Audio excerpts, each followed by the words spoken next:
Nicholas turned where he knelt.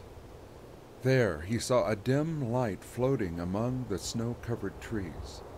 The dancing flicker grew brighter, and a moment later a very tall man stepped out of the forest. Still distant, he glowed strangely orange and seemed to be wearing a backpack. In his hand was an old railroad lantern. "Saw your livestock and the sleigh," he called out in a smooth western drawl as he approached. "Saw that truck, too." When the stranger reached him, Nicholas saw that the man's radiant appearance was due to the bright orange coat and cap he wore. It was the same type worn by hunters in the North Woods. Walking past Nicholas, the stranger began to inspect the sleigh and team. "Sleigh seems all right. Took a good whack against the signpost." He walked on. "Good. Your team is getting rest while they can." The team, which moments before had been chattering in terrified confusion, were sleeping like fawns in a meadow. For that matter, the whole mountain pass had come to rest. The wind had quieted, and the snowflakes floated around like helium-filled goose down. "Your pet hurt?" The stranger kneeled down by Gracie and probed up and down her back. Nicholas was sitting now, frozen in his snowdrift, watching. "This little dear's in trouble." "She named after your wife?" How'd he know that? The old man wondered, then nodded. "Yeah, I thought that's what she said." The man rose to his feet again and came back to where Nicholas sat plopped in the snow with his feet spread wide and his mouth open, totally bewildered and exhausted. "Listen, I think I can help. I haven't fixed animals in a while. Worked around a stable once. Mainly cows and donkeys, some sheep, but no reindeer." Nicholas thought he might be hallucinating from his cold and the flurry of emotions. He squinted up at the tall stranger and muttered, "Oh, where did you—" "I'll need some help," the stranger interrupted with a crooked smile. Nicholas started to stand and attempted to speak. "I'm no veterinarian. I don't think I can—" "Just let me out of this coat and do whatever I say," the man said cheerfully. "That's all I need." With that, the man unzipped the orange coat and turned so Nicholas could help him.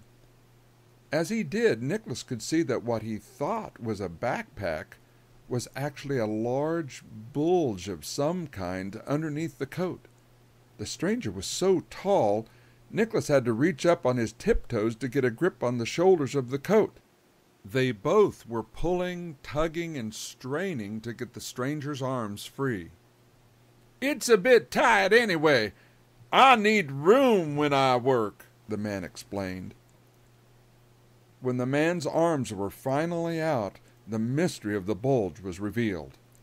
3 pairs of great silver-white wings unfurled, stretched heavenward, then neatly folded themselves on his back. "Oh, yeah, that's better," the stranger exhaled. Nicholas took a step back, open-mouthed, still holding the coat in front of him.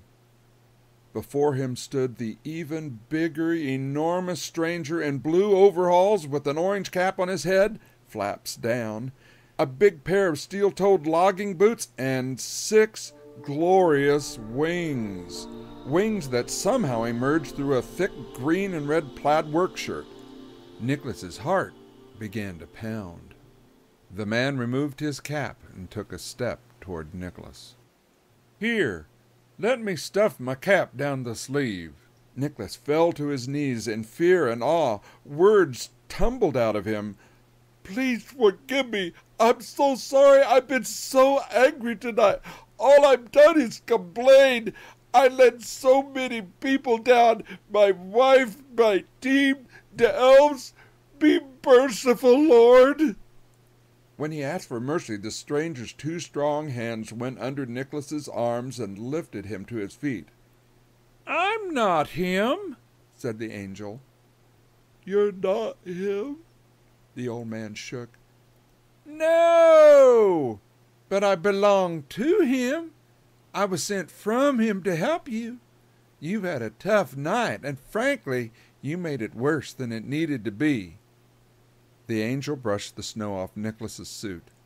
"You forgot what tonight is all about. And Santa, you of all people. Don't you remember what the missus said to you before you left home?" Nicholas bent his thoughts backward. "What was it? What?" Then her words came back as though she were whispering in his ear. "Remember the reason you do this." Nicholas stood silent. The reason? Every year he did this because there was a reason. He looked down and closed his eyes. "Oh, yes. Now I remember," he sniffled softly. "Good," the angel sang. "Even tonight, all your careless words and thoughts and foul-ups are forgiven because of the reason." Nicholas opened his eyes. The angel was now nose to nose with him, a look of total acceptance on his grinning face. "Need a hug?" Nicholas smiled. "Yes, I think I do." The strong arms lifted Nicholas off the ground and took his breath away. It was like a ride in a whirlwind through a featherbed factory. The angel set Nicholas down, stepped back, and looked at him with the biggest grin you ever saw.